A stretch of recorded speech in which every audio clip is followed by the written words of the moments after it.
Tengan un saludo fraterno. En esta oportunidad abordaremos la observación como técnica de investigación científica. Iniciamos con una definición. Se denomina observación al acto de mantener la atención puesta en un determinado objeto o fenómeno. Proviene del latín observare, que significa mirar con atención. Se dice que es una técnica empleada fundamental en el campo de la ciencia. Veamos los componentes de un proceso de observación. Son el sujeto, el objeto, los medios y el contexto. El sujeto es la persona o equipo de personas que van a observar. El objeto es aquello que se observa, es ese fenómeno, esa variable de observación, como las unidades de observación. En otras palabras, son los grupos, son las personas, los documentos u objetos materiales que se van a observar. Los medios se constituyen el marco teórico. La referencia conceptual es ese conocimiento que orienta la investigación y en este sentido la observación. El contexto hace referencia a las circunstancias sociales, económicas, culturales, psicológicas o el momento histórico en que desarrollamos la observación. Se dice que existen diferentes condiciones para la observación, entre las que encontramos la condición metodológica, que debe estar en correlación con otras fases del método científico. Se hace referencia al planteamiento del problema, a la formulación del objetivo, por ejemplo, y los elementos que hacen a la planificación de nuestra investigación. Es importante también considerar la inteligencia emocional para desarrollar un manejo objetivo del trabajo de observación y no contaminarla con prejuicios. Es importante en este sentido la percepción global para relacionar la unidad de observación con el contexto y las totalidades estructuradas, es decir, poder distinguir los diferentes elementos y relaciones que estamos nosotros observando. Finalmente, el componente administrativo hace referencia a la gestión que debe hacer el investigador para poder ingresar a la institución.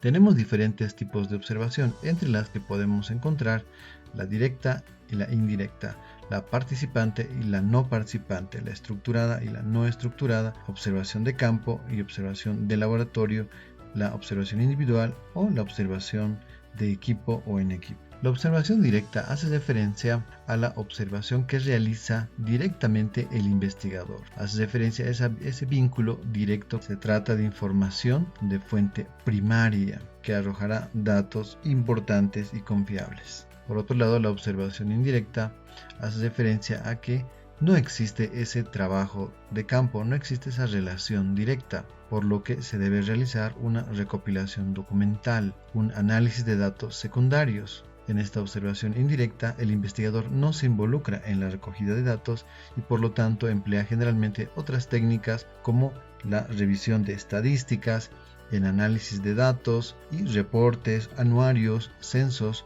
u otros textos y documentos. Vamos a la observación participativa.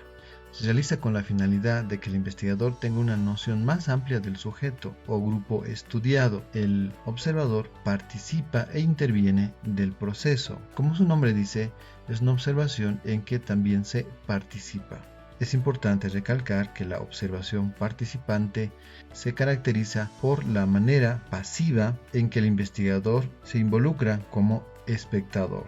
Acá podemos ver, por ejemplo, la imagen de Malinowski con un grupo, una tribu, en la que él se involucra y participa y de esta manera puede sistematizar, puede rescatar diferentes datos. Por otro lado, acá tenemos una imagen en la que podemos nosotros involucrarnos para visualizar los diferentes rituales en una institución educativa. Por otro lado, tenemos la observación no participante.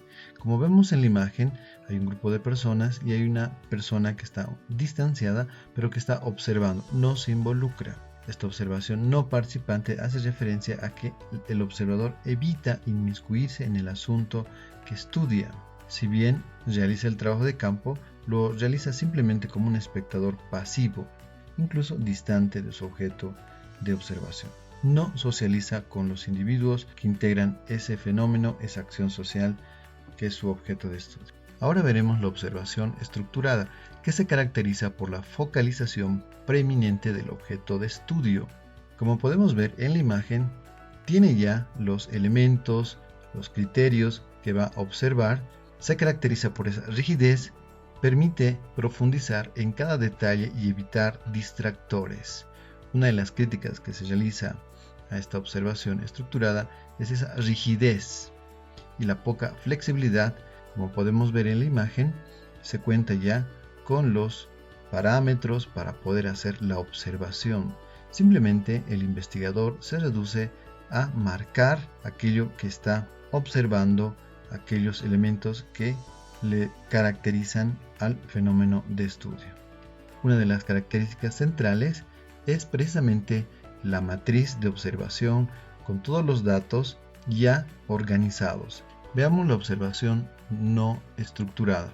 Es un diseño de observación científica libre, el cual no requiere de un instrumento o de registro establecido de manera rígida. Acá la investigación tiene plena libertad de registrar todos los elementos y situaciones que ocurren durante el proceso, en el marco de las categorías o elementos que hacen a su investigación. Por ejemplo, en esta matriz tenemos los datos generales, tenemos el desarrollo y tenemos las percepciones. Es decir, tenemos el eje de investigación donde la persona, el observador, va registrando los diferentes momentos en una primera columna y paralelamente va a identificar sus percepciones para hacer algunas aclaraciones. Se denomina diario de campo. Acá tenemos otra matriz donde de igual forma tiene los datos generales, la información base, tiene una columna del horario, tiene el proceso donde va observando la interpretación y además la categoría que está focalizándose.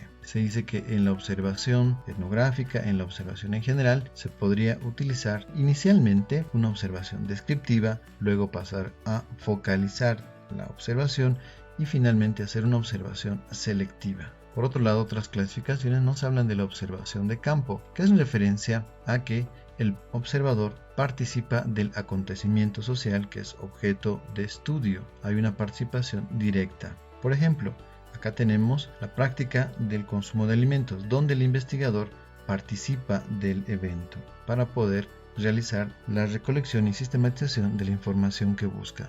Por otro lado, tenemos la observación de laboratorio. Son espacios, se denominan más puros, en el cual se desenvuelven las ciencias naturales. Es importante mencionar que la observación puede ser individual o también colectiva. Puede ser, en este sentido, realizada por un investigador de manera individual o puede ser de manera colectiva con un equipo de investigadores que pueden hacer un abordaje mucho más amplio de comunidades o de sectores donde esté planificada su observación. Gracias por su atención.